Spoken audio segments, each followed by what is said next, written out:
नमस्कार। आज हम यहाँ पर क्लास 7 का हिस्ट्री का चैप्टर कर रहे हैं 3 और इसका नाम है the Delhi Sultan. In chapter 2 we saw that regions like the Kaveri Delta became the center of large kingdom। Chapter 2 में हमने पढ़ा कि जो कावेरी डेल्टा है वो लार्ज किंगडम का एक सेंटर बन गया था। Did you notice that there was no mention of a kingdom with Delhi as its capital? क्या आपने नोटिस किया कि कोई ऐसा किंगडम नहीं था जिसकी कैपिटल दिल्ली थी। That was because Delhi became an important city only in the 12th century। ये इसलिए था क्योंकि दिल्ली इम्पोर्टेंट सिटी कब बनी थी? 12वीं सेंचुरी में, 12वीं शताब्दी में। Take a look at table 1। Delhi first became the capital of kingdom under the Tomar Rajput. तो यदि हम टेबल 1 देखें तो इसमें हम देखेंगे कि सबसे पहले दिल्ली कैपिटल कब बनी थी, जबकि तोमर राजपूत के अंडर में ये थी। जैसा कि इसमें गया है द रूलर ऑफ दिल्ली, तो सबसे पहले तोमर राजपूत ने उनको कैपिटल बनाया था। who were defeated in the middle of 12th century by the Chauhan, जो कि डिफीट हार गए थे किससे? चौहान से हार गए थे ये 12th सेंचुरी के मिडल में, मध्य में। Also refer to as a Chahamanas, चौहानों को और क्या कहा जाता है? चाहमांस कहा जाता है, of Ajmer. It was under the Tomar and Chauhan that Delhi became an important commercial centre. तो तोमर के अंडर में और चौहानों के अंडर में दिल्ली क्या बन गई थी? एक महत्वपूर्ण कमर्शियल, जहाँ पर व्यापार होते थे, वो सेंटर बन गया था। Many rich Jain merchant live in the city and constructed several temples. तो बहुत से धनी जैन मर्चेंट थे जिन्होंने इस शहर में अनेक मंदिर बनवाए। कॉइन्स मिंटेड हेयर, यहाँ पर क्या जो सिक्के थे वो भी ढाले जाते थे, कॉल्ड दहली वॉल, दहली वाल कहे जाते थे। ये हैड ए वाइड सर्कुलेशन, और ये बहुत ही ज़्यादा सर्कुलेशन में थे। The transformation of Delhi into a capital, कैसे हुई ट्रांसफॉर्म दिल्ली कैपिटल में?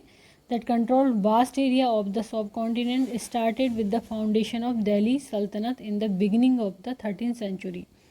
तो दिल्ली एज ए कैपिटल कब से शुरू हुई? जबकि दिल्ली सल्तनत की का इस पे 13वीं सेंचुरी में दिल्ली सल्तनत बनी है। Take a look at table 1 again and identify the 5 dynasties that together made the Delhi सल्तनत। तो 5 ऐसे वंश थे जिन्होंने मिलके दिल्ली सल्तनत बनाई। The Delhi Sultans built many cities in the area। जो दिल्ली के सुल्तान थे उन्होंने बहुत सारे इसमें शहर बनाए। That we now know as Delhi, जिसको कि हम सबको मिलके क्या कहते हैं? आज दिल्ली कहते हैं। Look at map 1 and locate Delhi a Kuhna, Siri and Jahanpanah. तो ये मैप 1 दिया हुआ है।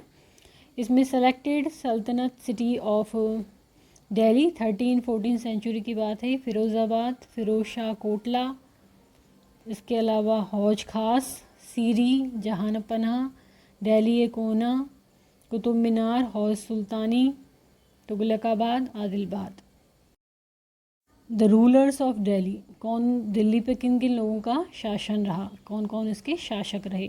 तो सबसे पहले रहे राजपूत डायनेस्टी। राजपूत डायनेस्टी में सबसे पहले तोमर वंश, जिसमें अनंगपाल तोमर ये रहे। तोमर की बात करें तो ये रहे अर्ली 12th सेंचुरी से 1165 तक। तो इन्होंने अनंगपाल ने यहाँ पर शासन किया था 1130 से 1145। उसके बाद आए चौहान, जो कि 1165 से 1192 में, जिनमें से पृथ्वीराज चौहान थे 1175 से 1192। देन अर्ली तुर्किश रूलर आए थे यहाँ पे 1206 से 1290। ये यहाँ पर दिखाया गया है इल्तुतमिश टॉम्ब। ये तो अर्ली तुर्किश रूलर में कुतुबुद्दीन ऐबक 1206 से 1210, शमशुद्दीन इल्तुतमिश 1210 से 1236, रजिया सुल्तान 1236 से 1240, गयासुद्दीन बलबन 1266 से 1287। देन आए खलजी वंश ये थे जलालुद्दीन खिलजी, इसमें 1290 से 1296, और अलाउद्दीन खिलजी 1296 से 1316। देन तुगलक वंश 1320 से 1414, जिनमें गयासुद्दीन तुगलक 1320 से 1324, मोहम्मद तुगलक 1324 से 1351, फिरोज शाह तुगलक 1351 से 1388। ये यहाँ पर दिखाया गया है अलाई दरवाज़ा। देन सैयद डायनेस्टी 1414 से 1451, जिसमें खिज़्र खां 1414 से 1421। देन लोधी डायनेस्टी 1451 से 1526, और बहलोल लोधी 1451 से 1489। और ये यहाँ पर दिखाई गई है फिरोज शाह तुगलक स्टॉर्म। जो दिल्ली के सुल्तान हुए उनके बारे में पता करना। Although inscriptions, coins and architecture provide a lot of information, especially valuable are histories, tarikh singular, tawarikh plural, written in Persian, the language of administration under the Delhi Sultan। तो जो दिल्ली के सुल्तान थे उनके बारे में कैसे पता लगा? जो इंस्क्रिप्शंस हैं, कॉइन्स हैं, उस टाइम के सिक्के हैं, आर्किटेक्चर उस टाइम के जो निर्माण कार्य हैं, provide a lot of information, इनसे हमें बहुत ज़्यादा इन्फॉर्मेशन मिलती है। इसके अलावा जो हिस्ट्री है, जैसे कि सिंगुलर में उनको बोलते हैं हम तारीख, और प्लूरल में हम बोलते हैं उनको तवारीख। तो ये सब किस में लिखी हुई हैं? पर्शियन लैंग्वेज में लिखी हुई हैं, और ये दिल्ली सुल्तान के एडमिनिस्ट्रेशन की लैंग्वेज थी पर्शियन। यहाँ पर दी हुई है 4 stage in the making of a manuscript. 4 stage दी हुई है मैन्यूस्क्रिप्ट मेकिंग की।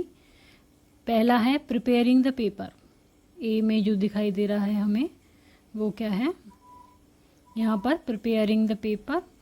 दूसरा है राइटिंग द टेक्स्ट, यहाँ पर क्या हो रहा है? राइट हो रहा है टेक्स्ट।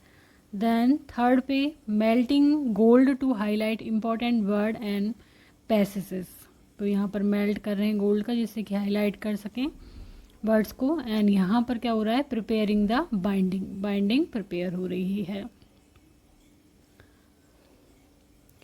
द ऑथर ऑफ तवारीख व लर्न मैन, जो तवारीख जो प्लूरल हिस्ट्री होती थी उनके जो लेखक होते थे वो लर्न विद्वान व्यक्ति होते थे। सेक्रेटरीज एडमिनिस्ट्रेटर होते थे, पोइट और कोर्टियर्स दरबारी होते थे, who both recounted event and advised ruler on governance, emphasizing the importance of just rule।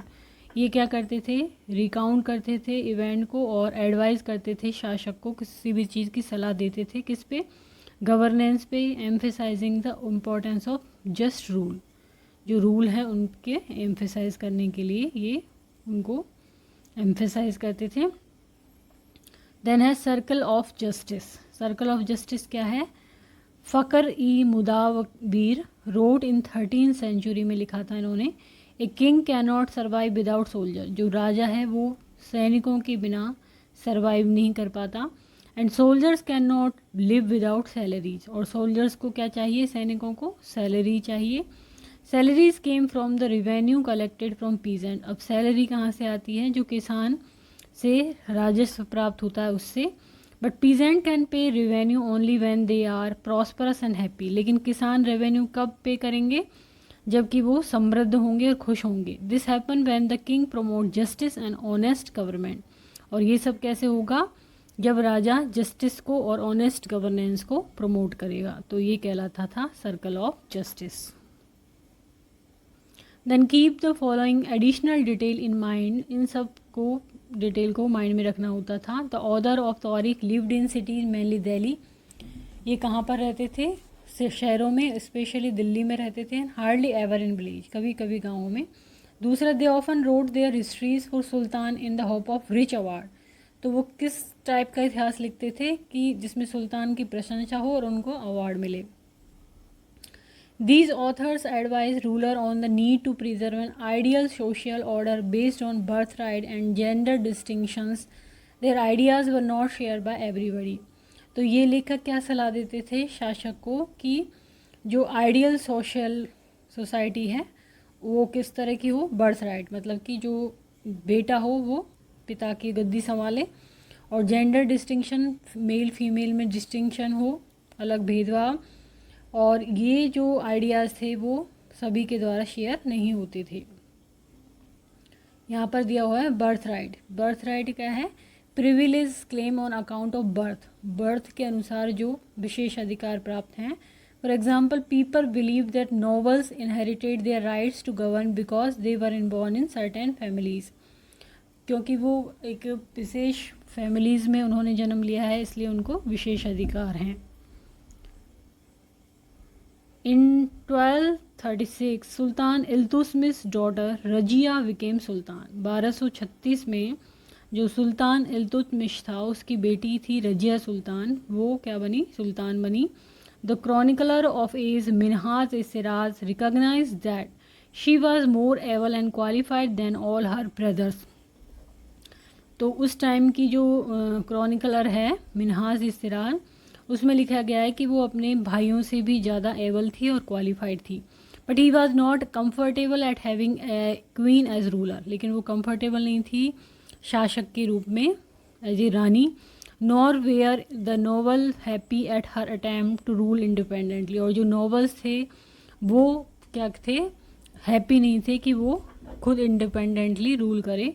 She was remove from the throne in 1240, 1240 में उसको सिंहासन से बाहर कर दिया गया। अब यहाँ पर है जेंडर डिस्टिंक्शन क्या है? Social and biological difference between women and man. Usually these difference are use for argue that man are superior to women. Man और वुमेन में भेदभाव करना, और इसमें ये रखा गया था कि मैन सुपीरियर हैं वुमेन से। What Minhaj i Siraj thought about Razia, जो मिनहाज ए सिराज क्रॉनिकलर है उसमें क्या लिखा गया था रजिया के बारे में? Minhaj i Siraj thought that the queens rule went against the ideal social order created by god, कि जो गॉड ने क्रिएट किया है सोशल ऑर्डर उसके खिलाफ था क्वीन का शासन। In which women were suppose to be subordinate to man. उनके अनुसार क्या था कि जो वुमेन है वो मैन की सबॉर्डिनेट होनी चाहिए, उसके अंडर में काम करना चाहिए। He therefore asked in the register of God's creation, since her account did not fall under the column of man, how did she gain from all of her excellent qualities? क्योंकि उसका जो है वो जो भी अकाउंट है वो man के अंडर में नहीं है, तो उसके अंदर इतनी सारी कैसे वो एक्सीलेंट क्वालिटी आ सकती हैं। On her inscription and coins, Razia mentioned that she was the daughter of Sultan Iltutmish। जो उन्होंने इंस्क्रिप्शन लिखे थे रजिया सुल्तान ने और कॉइन चलाए थे, उन्होंने मेंशन किया था कि वो है सुल्तान इल्तुतमिश की बेटी है। This was in contrast to the queen Rudram Devi 1262 से 1289। इसके विपरीत जो रुद्रम देवी जो रानी थी वो इसके अलग थी, और यहाँ कहाँ की थी? काकातिया डायनेस्टी की थी, और Warangal part of modern Andhra Pradesh का ये पार्ट है। Rudrama Devi changed her name on her inscription and pretend she was a man. उन्होंने अपने इंस्क्रिप्शन में अपना नाम चेंज किया और वो इस तरह से व्यवहार करती थी या प्रीटेंड करती थी कि वो एक आदमी है। अनदर क्वीन दिद्दा रूल्ड इन कश्मीर में, किन्होंने शासन किया? दिद्दा ने। 1980 से 1003। A title is interesting, it comes from दीदी ऑन एल्डर सिस्टर। उसका जो टाइटल था वो बहुत ही इंटरेस्टिंग था, ये दीदी से आया था, इसका मतलब होता है बड़ी बहन। An obviously affectionate term given to a love ruler by her subject. जो उसके शिष्य थे उन्होंने उसको ये लव टर्म दी थी, प्यार भरी टर्म दी थी, Didda. From garrison town to empire, the expansion of the Delhi सल्तनत। गैरिसन जो शहर है उससे एम्पायर तक और दिल्ली सल्तनत के विस्तार के लिए। Major city captured by Shamsuddin Iltutmish, यहाँ पर ये दिखाई गई हैं। अब यहाँ पर दिखाया गया है हिंटरलैंड क्या होता है और गैरिसन टाउन क्या होता है। तो हिंटरलैंड तो क्या है? The land adjacent to a city और port that supply it with good and services. तो ये ऐसी लैंड जो कि जो मेन शहर है उसके पास में है, या पोर्ट जो कि क्या सप्लाई करता है, गुड्स, सामान और सर्विसेज को सप्लाई करता है, उसको बोलते हैं हिंटरलैंड। जबकि गैरिसन टाउन क्या है, ए फोर्टिफाइड सेटलमेंट विद सोल्जर्स। तो इसमें इस तरह का सेटलमेंट होता है कि इसमें सैनिक रहते हैं। इन द अर्ली 13th सेंचुरी, जो 13वीं सेंचुरी है उसके प्रारंभ में, the control of Delhi sultan rarely went beyond heavily fortified town occupied by गैरिसन्स।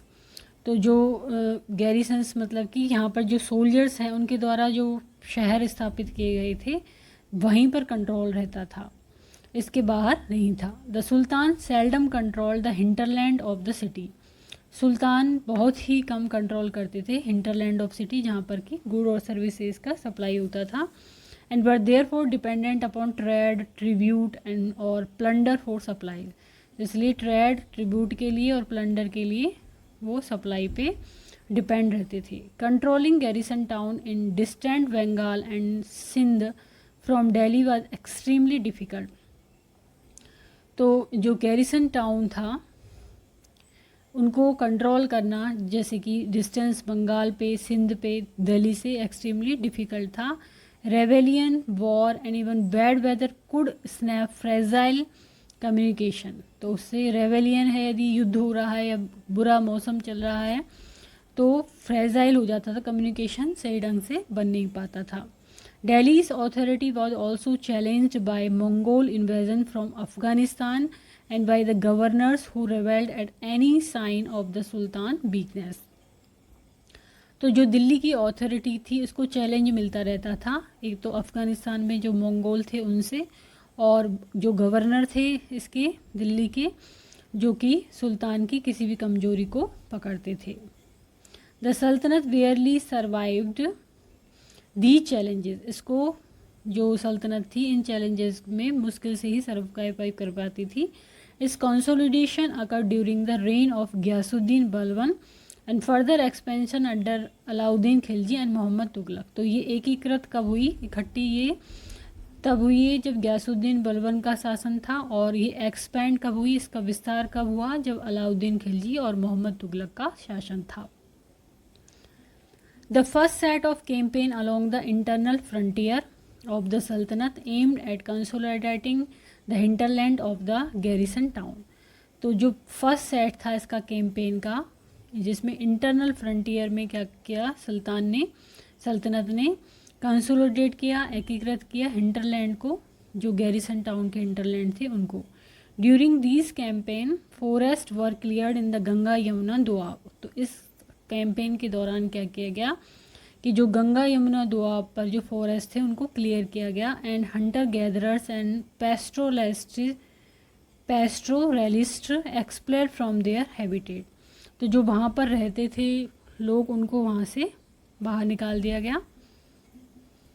And these land were given to the peasant. और ये लैंड किसको दे दी गई, किसानों को, एंड एग्रीकल्चर के लिए दे दी गई, और यहाँ पर एग्रीकल्चर को एनकरेज किया गया। No new fortresses, garrison town and town were established to protect trade route and to promote regional trade। तो यहाँ पर नए फोर्ट्रेस बनाए गए और गैरिसन टाउन यहाँ पर स्थापित किए गए, जिससे कि ट्रेड रूट को प्रोटेक्शन मिले और प्रमोट हो regional trade. The second expansion occurred along the external frontier. तो ये तो इंटरनल फ्रंटियर था, एक्सटर्नल फ्रंटियर में क्या हुआ, of the Sultanate, military expeditions into southern India started during the reign of Alauddin Khilji। तो मिलिट्री का वो हुआ इसमें कि सदर्न इंडिया तक भेजी जाने लगी अलाउद्दीन खिलजी के टाइम में। And culminated with the Muhammad Tughlaq, और ये आगे बढ़ती रही मोहम्मद तुगलक के शासन में। इन देयर कैंपेन्स सल्तनत आर्मीज captured elephant, horses and slave and carried away precious metal. तो इनको ये ले लेते थे, एलिफेंट को, हॉर्स को, स्लेव को, और प्रीसियस मेटल लेते थे। By the end of the Muhammad Tughlaq reign 150 years after somewhat humble beginning, the armies of the Delhi Sultanat had march across a large part of the subcontinent. तो सब कॉन्टिनेंट में दूर दूर तक वो फैल गए। दे हैड डिफीटेड राइवल आर्मीज को उन्होंने हराया एंड सीज सिटीज़ को सीज कर लिया। The Sultanate collected taxes from the peasantry and dispensed justice in its realm. तो किसानों से वो टैक्स कलेक्ट करते थे और उनको जस्टिस देते थे. But how complete and effective was it's control over such a vast territory. लेकिन ये कंप्लीट और इफेक्टिव कितना कंट्रोल में थे ये सारी जो वास्ट टेरिटरी जो थी. तो ये दिखाया गया है Alauddin Khilji's campaign into southern India. ये सन दिए गए हैं कहाँ कहाँ पर उसने शासन किया, कैंपेन चलाए गए थे. देन यहाँ पर दिखाया गया है figure 2 Quwwat al Islam mosque and minaret built during the last decade of 12th century. This was the congregational mosque of the first city built by the Delhi Sultanate, described in chronicle as Delhi-e-Kuna. ये थी Delhi-e-Kuna, the old city. The mosque was enlarged by Iltutmish और अलाउद्दीन खिलजी ने इसको enlarge किया. The Minar was built by two सुल्तान कुतुबुद्दीन ऐबक और इल्तुतमिश. ये मीनार बनाई थी कुतुब मीनार कुतुबुद्दीन ऐबक और इल्तुतमिश ने. द मस्जिद ए मॉस्को इज कॉल्ड ए मस्जिद. मॉस्को को क्या बोला जाता है? मस्जिद. अरेबिक में बोला जाता है literally a place where Muslim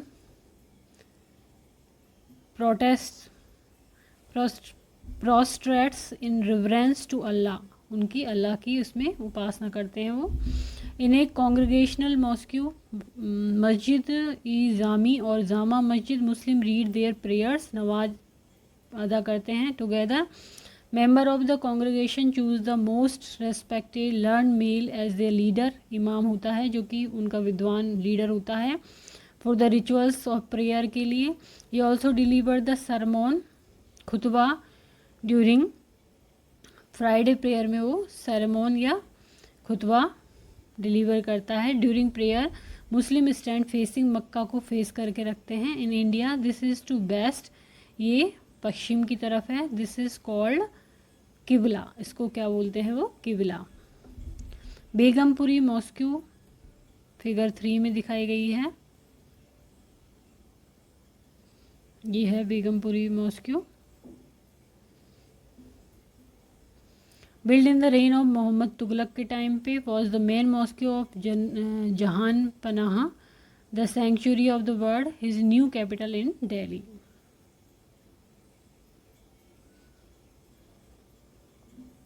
The Delhi Sultanate built several mosques in city all over the subcontinent. These demonstrate their claim to protectors of Islam and Muslim.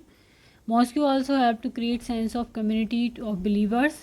ये है फिगर 4 में मौट की मस्जिद. Build in rain of Sikandar Lodhi by his minister who shared a belief system and code of conduct. It was necessary to reinforce this idea of community because Muslim came from a variety of background. Mosque of Jamali Kamali built in late 1520. हम यहाँ पर पढ़ रहे हैं NCERT का class 7 history का chapter 3 का part a closer look administration and consolidation under the Khaljis and Tughlaq. तो ये एक क्लोजर लुक है, मतलब कि पास की नज़र से हम इसको देख रहे हैं. एडमिनिस्ट्रेशन प्रशासन कैसा था और कंसोलिडेशन मतलब कि एकत्रीकरण आपस में इकट्ठा होना अंडर खलजी और तुगलक का जब शासन था उस टाइम का. The consolidation of a kingdom as vast as the Delhi Sultanat needed reliable governor and administration. तो यदि समेकन बोलें किंगडम का तो उसमें दिल्ली सल्तनत को क्या है? रिलायबल गवर्नर की और एडमिनिस्ट्रेटर की ज़रूरत थी.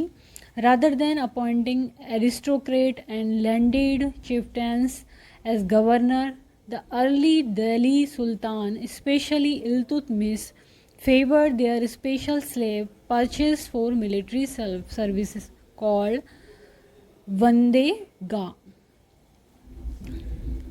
तो इन्होंने क्या किया था कि एरिस्टोक्रेट या फिर लैंडेड जो भूमि के जो मुख्य वो थे उनको गवर्नर बनाने की बजाय इन्होंने अर्ली दिल्ली सुल्तान ने क्या किया, जैसे कि इल्तुतमिश ने क्या किया, उन्होंने फेवर किया कि जो स्लेव हैं उनको मिलिट्री सर्विस के लिए वो चुने, फेवर करें.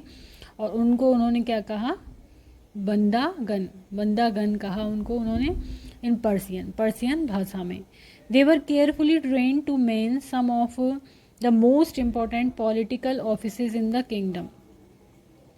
तो उनको केयरफुली सावधानी पूर्वक ट्रेन किया गया, प्रशिक्षित किया गया to man some of the most important, उनको पॉलिटिकल ऑफिसेस में रखा गया, राज्य जो उनकी किंगडम थी उसमें। Since they were totally dependent upon their master, वो पूरी तरह से, क्योंकि दास थे तो पूरी तरह से मास्टर पे वो डिपेंड थे। द सुल्तान को trust and rely upon them, इसलिए सुल्तान उन पे विश्वास कर सकता था और उन पे रिलाई कर सकता था। स्लेव रादर देन सन, तो दास पे उनको ज़्यादा महत्व था बजाय बेटों के। द सुल्तान पर एडवाइज्ड, इस सुल्तान को ये एडवाइस दी जाती थी कि a slave whom one has brought up and promoted must be look after for it needs a whole life time and good luck to find a worthy and experience slave.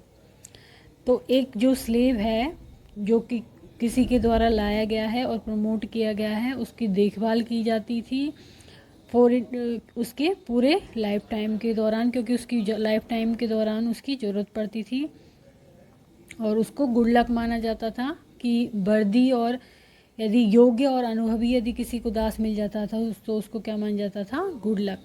Wise man have said that a worthy and experience slave is better than a son.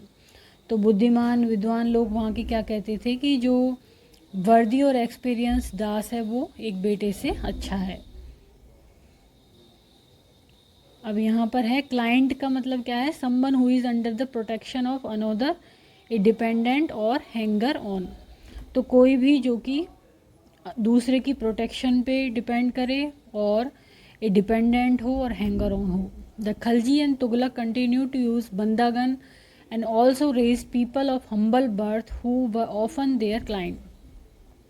तो खलजी ने भी और तुगलक ने भी क्या किया, बंदागन को continue किया and also raise people of, जो हम्बल बर्थ से लोग आते थे उनको उन्होंने क्या नाम दिया, क्लाइंट, उनको भी उन्होंने इम्पोर्टेंस दी। टू हाई पॉलिटिकल पोजीशन पे उनको रखा। They were appointed as generals and governors, उनको जनरल की पोस्ट पे रखा और गवर्नर की पोस्ट पे रखा। However this also introduce an element of political instability, तो इससे कुछ पॉलिटिकल इनस्टेबिलिटी भी आई। Slave and client were loyal to their master and patrons but not to their heirs.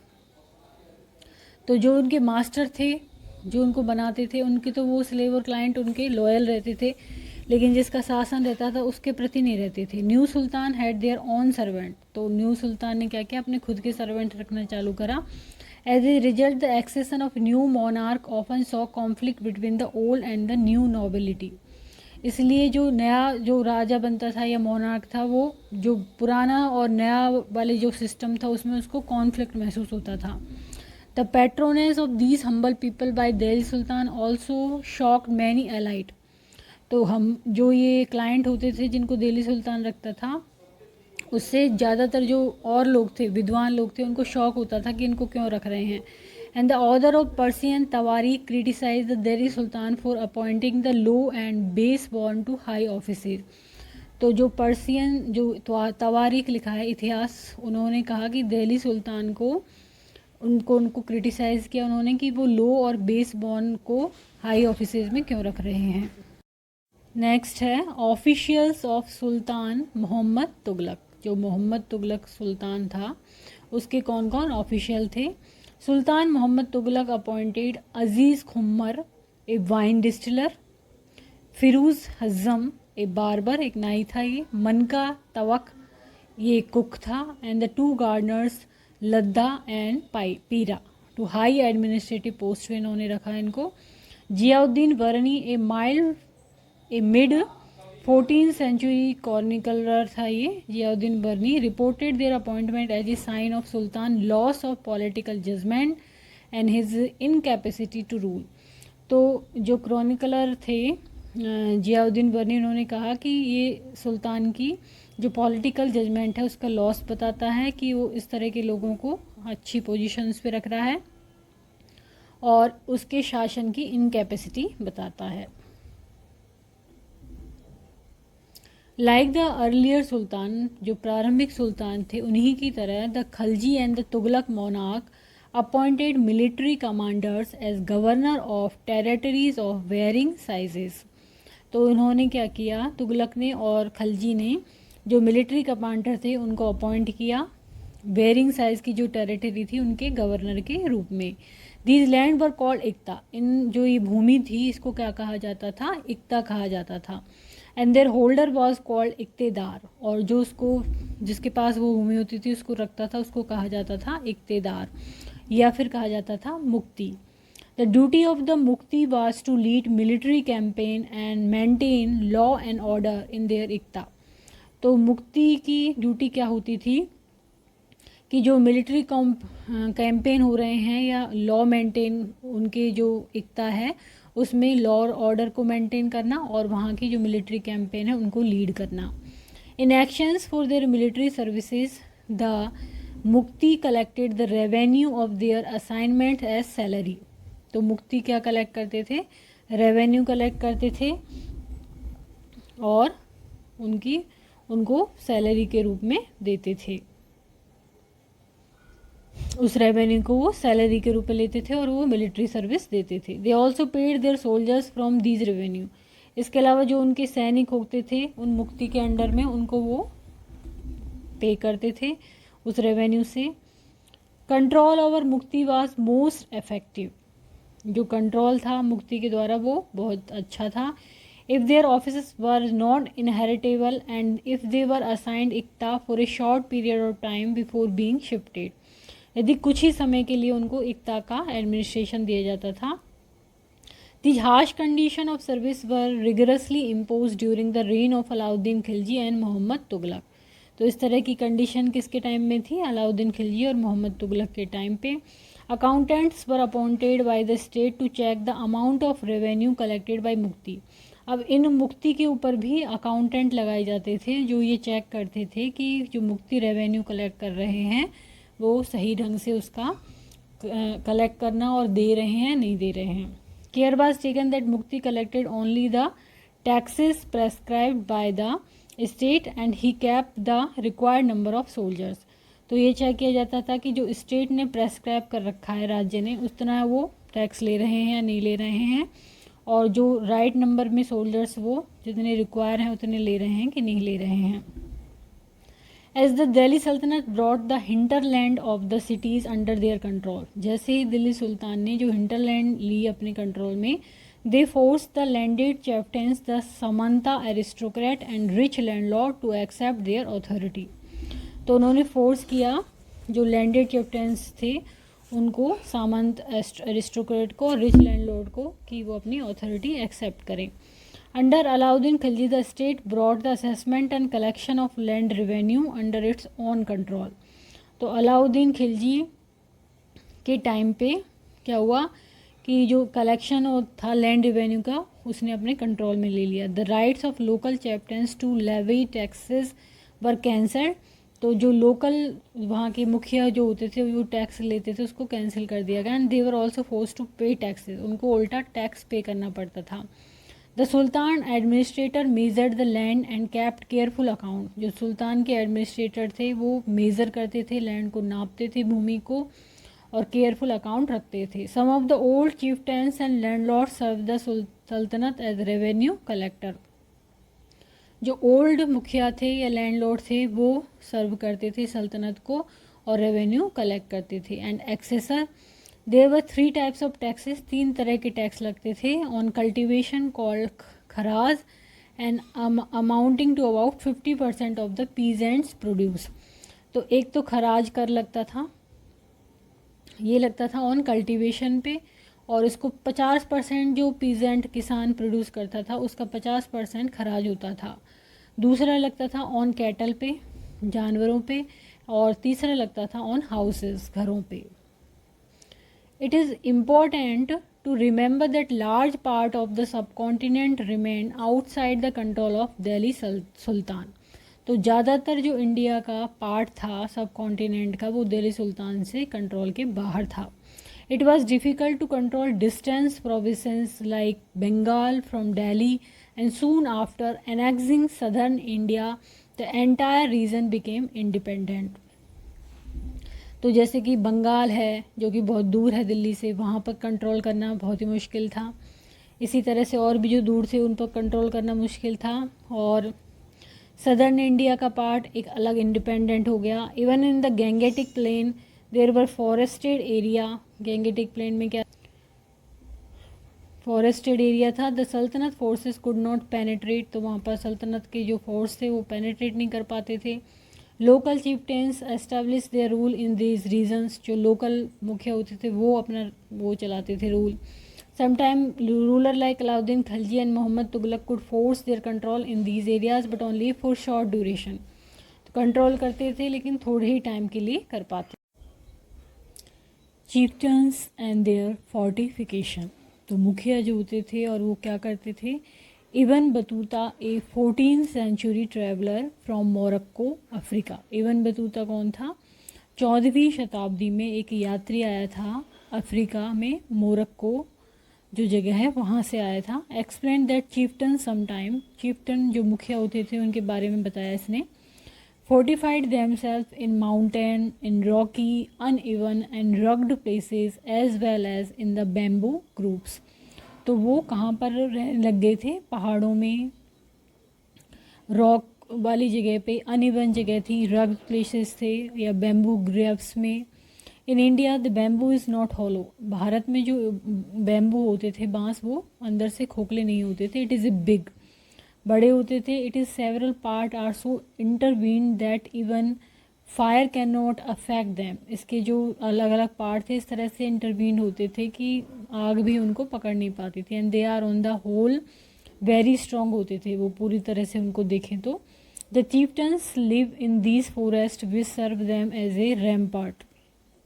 तो ये क्या करते थे? इन जंगलों में रहते थे और इनके अंदर वो सुरक्षित रहते थे। Inside which are their cattles, उनके जो जानवर होते थे, उनकी जो फसल होती थी, क्रॉप होती थी। There also water for them within, पानी भी होता था। That is rain water which collect there, rain water को ये कलेक्ट कर लेते थे। Hence they can not be subdued except by powerful armies who entering these forest cut down the bamboo with specifically prepared instrument के द्वारा इनको वो क्या करते थे कट डाउन करते थे। और जो भी उनके पास पावरफुल आर्मी थी। The Mongols under Genghis Khan invaded Transoxiana in north east Iran in 1290। 1219 में क्या था कि मंगोलों के अंडर में जो चंगेज़ खान था उसने इन्वेड किया, आक्रमण किया। कहाँ पर? ट्रांसोक्सियाना में, नॉर्थ ईस्ट ईरान में। And the Delhi sultanate face their onslaught soon after, और उसके बाद वो दिल्ली सल्तनत में आया और यहाँ पर उसने लोगों को मारा। मंगोल अटैक ऑन दिल्ली सल्तनत increase during the reign of Alauddin Khilji. तो दिल्ली सल्तनत में जब अलाउद्दीन खिलजी का टाइम था तो वहाँ पर मंगोलों का अटैक हुआ था उस टाइम पे। And in the early years of Mohammad Tughlaq rule, और जब मोहम्मद तुगलक का शासन था तो उसके जो शुरुआती साल थे उसमें भी मंगोलों ने यहाँ पर आक्रमण किया। This force the two rulers to mobilise a large standing army in Delhi which posed a huge administrative challenge. तो इसकी वजह से इन दोनों शासकों ने क्या किया, जो और इंडिया में फैली हुई थी इनकी जो आर्मी, वो इनको दिल्ली में बुलानी पड़ी और वहाँ इस तरह से इनको एडमिनिस्ट्रेटिव चैलेंज का सामना करना पड़ा। Let us see how the two Sultan dealt with this. इस किस तरह से इन दोनों सुल्तानों ने इसके साथ डील किया, ये जानते हैं। तो जब मंगोलों ने दिल्ली सल्तनत पर अटैक किया उस टाइम अलाउद्दीन खिलजी और मोहम्मद तुगलक ने क्या किस तरह से डील किया। Alauddin Khilji, Delhi was attacks twice, Delhi पर 2 बार आक्रमण किया गया। इन 1299 एंड 1300 एंड 1302 टू 1303। तो 1299 से 1300 के बीच में एक आक्रमण हुआ और 1302 से 1303 के बीच में एक आक्रमण हुआ। As a defensive measure Alauddin Khilji raised a large standing army. तो इसने अलाउद्दीन खिलजी ने डिफेंस के रूप में एक बड़ी स्टैंडिंग आर्मी यहाँ पर रेज की। जबकि मोहम्मद तुगलक ने क्या किया, the sultanate was attacked in the early years of Mohammad Tughlaq's reign. तो मंगोलों ने जब मोहम्मद तुगलक का शुरुआती साल जब थे इसके शासन के, उस टाइम पर अटैक किया था। The Mongol army was defeated, और मंगोलों की जो सेना थी वो हार गई। Mohammad Tughlaq was confident about the strength of his army and his resources to plan an attack on Transoxiana. He therefore raised a large standing army. तो जो मंगोल थे वो पराजित हुए और मोहम्मद तुगलक कॉन्फिडेंट था, उसके पास ऐसी आर्मी और रिसोर्सेज थे जिससे उसने अटैक किया कहाँ पर, ट्रेनसोक्सियाना पे, और उसने एक बड़ी आर्मी खड़ी करी। Alauddin constructed a new garrison town name Siri for his soldiers. तो जो अलाउद्दीन था उसने कंस्ट्रक्ट किया, निर्माण किया अलग से गैरिसन टाउन का, जिसका नाम क्या रखा गया, सीरी। उसमें कौन रहता था, उसके सैनिक रहते थे। जबकि मोहम्मद तुगलक ने rather than constructing A new garrison town the oldest of the 4 cities of Delhi, जो 4 सिटीज़ थी दिल्ली की, उनमें से जो सबसे पुरानी थी दिल्ली ये कोहना, was emptied of its residents and the soldiers garrisoned there। तो ये खाली करा ली गई दिल्ली ये कोना, और वहाँ पर सोल्जर्स को रहने के लिए जगह बनाई गई और वहाँ पर वो रहे। The resident of the old city was send to the new capital of Daulatabad in south. जबकि जो ओल्ड सिटी के जो वहाँ के निवासी थे उनको कहाँ पर भेज दिया गया, एक नई कैपिटल बनाई गई थी दौलताबाद, जो कि दक्षिणी दिल्ली में थी, वहाँ पर उनको शिफ्ट कर दिया गया। देन वापस से अलाउद्दीन खिलजी के टाइम पे the soldiers had to be fed, soldiers को खाना दिया जाता था। This was done through the produce collected as a tax from land between the Ganga and Yamuna. तो गंगा और यमुना के बीच में जो भूमि थी वहाँ से जो टैक्स कलेक्ट होता था, उस पर जो प्रोड्यूस होता था वहाँ पर, उससे उनको सोल्जर्स को फेड कराया जाता था। Tax was fixed at 15% of the peasant seal. तो जो किसान उत्पन्न करते थे उसका 50% टैक्स फिक्स कर दिया गया था। जबकि मोहम्मद तुगलक के टाइम पे produce from the same area was collected as a tax to feed the army. Army को फीड करने के लिए उसी जगह से टैक्स को कलेक्ट किया जाता था। पर to meet the expense of maintaining such a large number of soldiers the sultan levied additional taxes.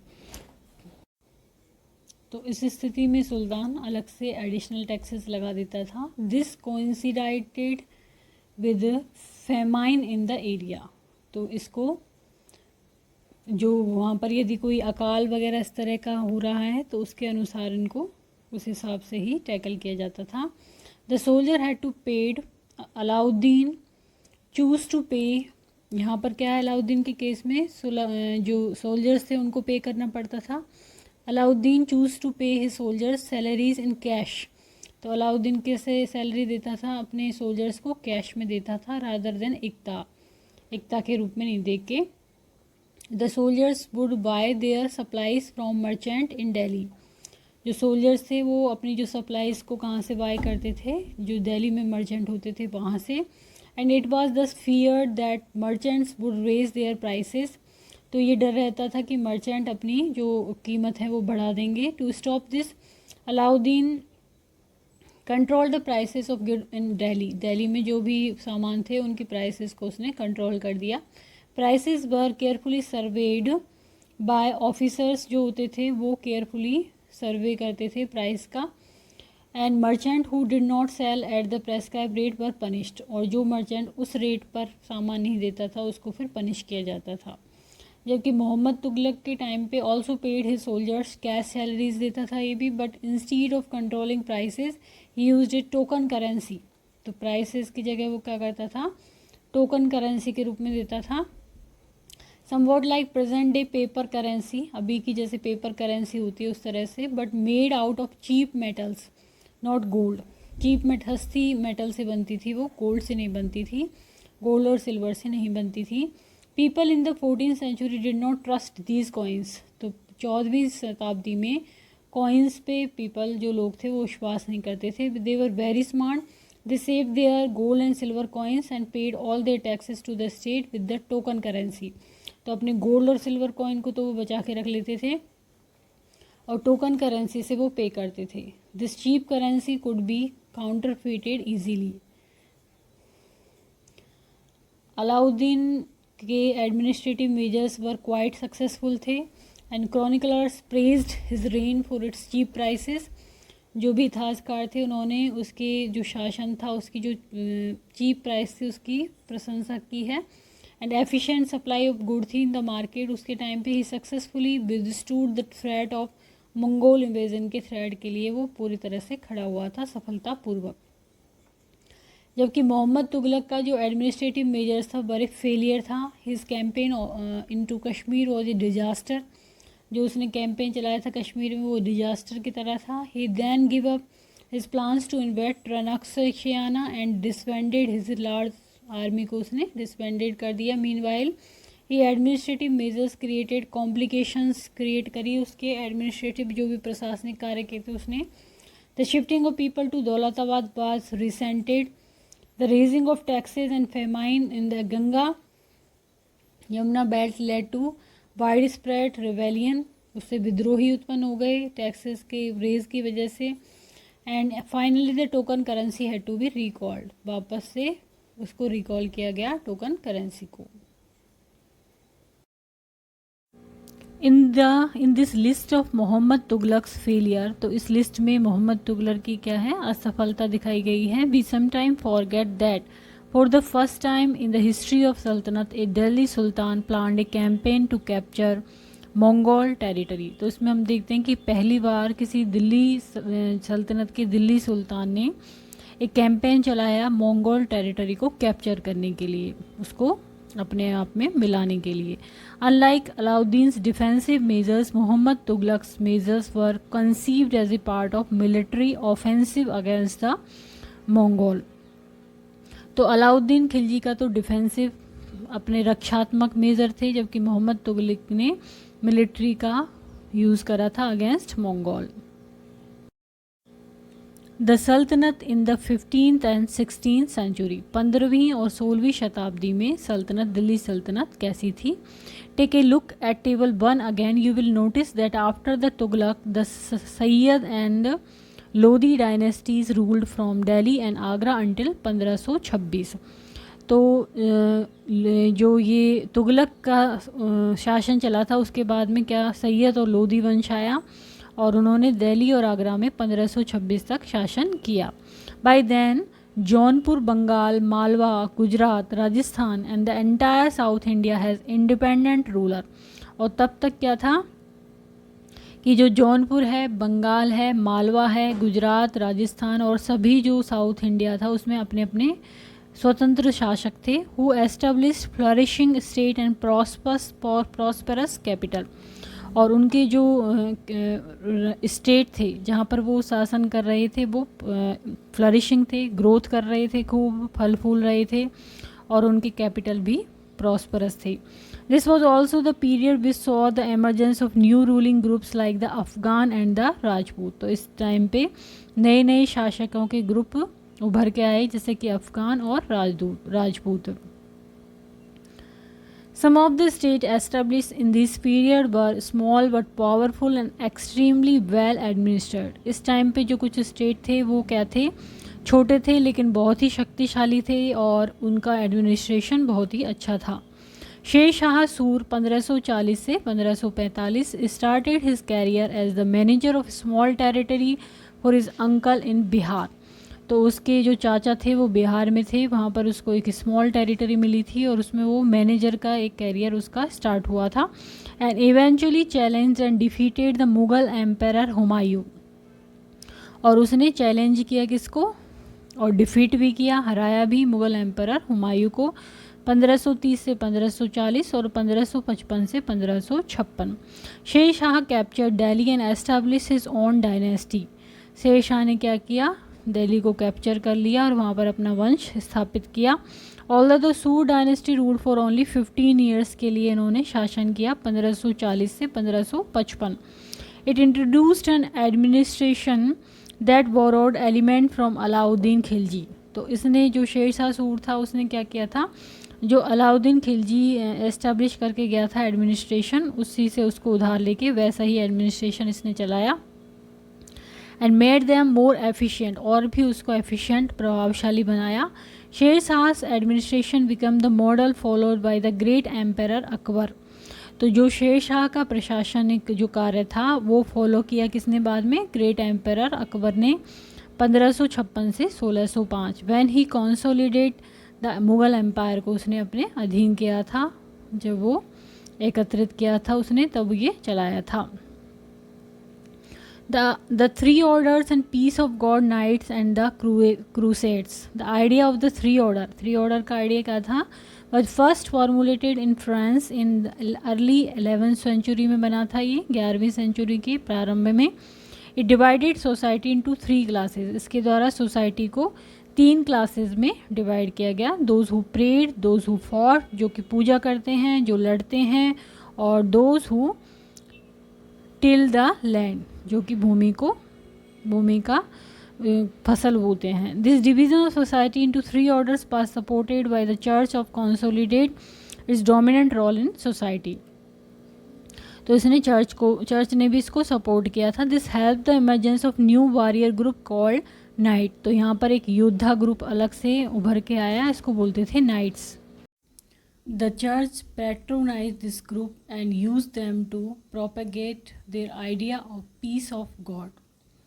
तो चर्च ने जो इस ग्रुप को आश्रय दिया एक तरह से और प्रोपेगेट किया, बढ़ाया किस आइडिया को, peace of God. The attempt was to direct warriors away from conflict amongst themselves and send them instead on a campaign against the Muslims who had captured the city of Jerusalem. तो इसका attempt क्या था कि जो warrior थे, योद्धा थे, उनको डायरेक्ट करना, कॉन्फ्लिक्ट से दूर करना, आपस में उनमें संघर्ष हो उससे दूर करना, और उनको भेजना कहाँ पर, उस कैंपेन में जो कि मुस्लिम्स के अगेंस्ट में थी. हु हैड कैप्चर, जो मुस्लिम्स में क्या किया था, कैप्चर किया था जेरूसलम सिटी को. This led to a series of campaign called the Crusades. इससे एक सीरीज निकली कैंपेन की, उसको कहा गया क्रूसेड्स.